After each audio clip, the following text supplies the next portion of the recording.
Olá, tudo bem? Meu nome é Isabela Nacli. Tudo bem, eu sou Gustavo Canuto. Bom, hoje aqui no bloco Direito Direto nós vamos falar sobre dois temas bem interessantes e pertinentes quando há uma divisão de guarda sobre um menor ou um adolescente, que diz respeito ao lar de referência e às visitas. Exatamente, acho que é prudente a gente começar sobre o lar de referência. No bloco passado, nos vídeos anteriores que eu e a doutora conversamos um pouquinho com vocês, nós havíamos falado sobre guarda. Então, tanto na modalidade de guarda compartilhada e de guarda unilateral, que foram as duas modalidades que nós já tratamos, existem o lar de referência.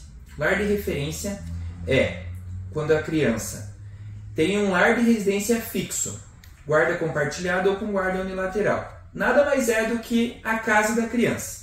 Numa modalidade de uma possível separação ou divórcio, enfim, quando o pai e a mãe, quando os genitores da criança não são mais casados, não moram mais no mesmo lar, a criança mora com um deles. E o lar fixo será ou o lar da mãe ou o lar do pai.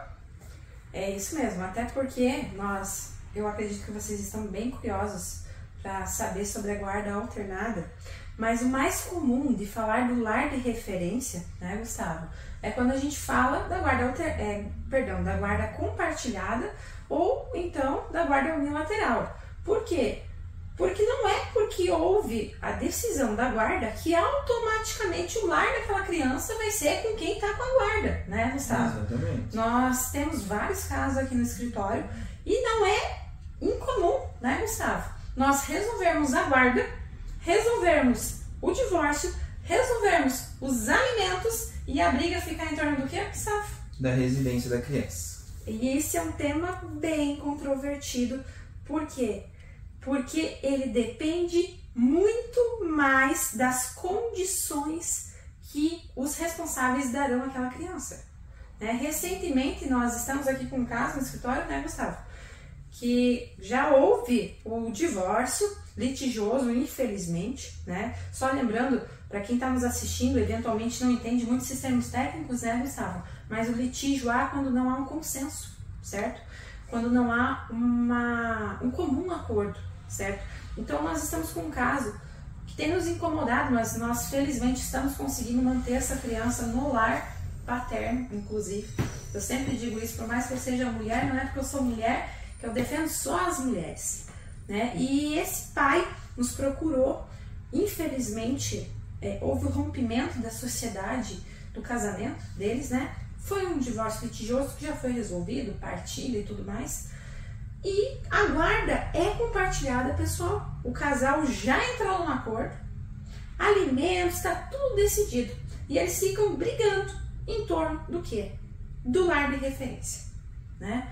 Então, é um tema bem, assim, polêmico, desgastante para as partes envolvidas. Por quê? Porque nós estamos discutindo aonde aquela criança vai ficar, né? E o Gustavo vai explicar para vocês aqui quais são os fatores mais importantes para se definir um lar de referência. Pois então, doutora, é importante a gente tratar, então, sobre aquela questão da guarda fática, né? Antes de um possível processo judicial, antes de um possível acordo entre as partes, a realidade, sem envolver o judiciário, é a guarda fática. O que é a guarda fática? Quando da separação dos cônjuges com quem que a criança residiu desde então.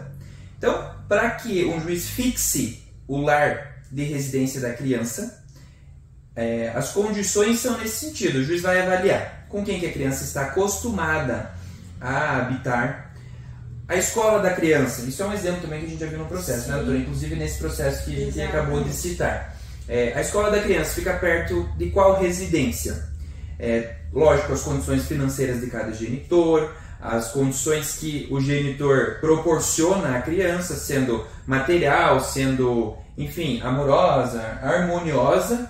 Então, tudo isso é levado em consideração para uma possível fixação de lar. Importante também a gente destacar, doutora, que nesse mesmo processo. Esse processo a gente usa de exemplo porque, enfim, é um processo extra corriqueiro que a gente fala aqui no escritório. Sim, porque o casal, ele resolveu tudo, né, Gustavo? Exatamente. Eles entraram num acordo do divórcio, entraram num acordo dos bens, da guarda. Sendo compartilhada entre os genitores. E a única coisa que está pendente é na casa de quem que a criança fica.